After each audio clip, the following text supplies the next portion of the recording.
Okay, so I want to show you the bite wings without a ring. So this is the bite tab that you're going to use, and you want to just center it on your sensor. And then we're going to put it in our patient's mouth. I have to use my other hand, sorry. Okay, we're going to get it in our patient's mouth. I pull it pretty good anterior to make sure we get that distal of the canine. So I usually bring it all the way up to the back of the lower anteriors, and then have your patient bite. I'm use my hand again here. Sorry, jumping all around. Okay, and then what you want to do is you want to think about how far you brought it forward, and so then you want to come over here and look from the side and think about where your sensor ends and then where your BID is going to come up to.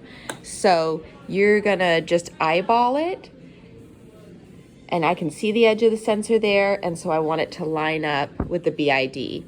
And so that's how you're going to do your front to back, your mesial to distal, and when you do your maxillary mandibular, to make sure you're centered, you're going to go by this line here and try and line it up so that it's in the center of the occlusal plane. So you might have to lower it just a smidge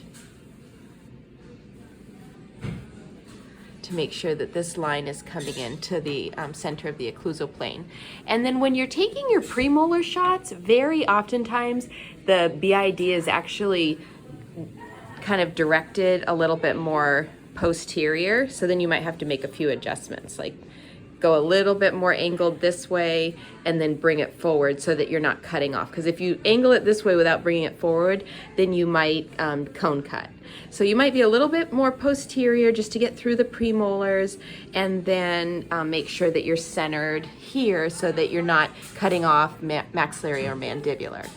And then when you take your molar shot, you'll push your sensor back maybe, the length of, 1 or 2 teeth, so not very far. So you're just going to shift your BID back maybe a ½ inch at the most, I guess, to cover your molar shot. And again, you'll probably be angled a little bit distally, but just try and visualize. It'll be harder because you can't see obviously the sensor as well, but try to visualize where the sensor stops, and then make sure that this line is still in the center of the occlusion, and I went up, so I'm going to lower it down.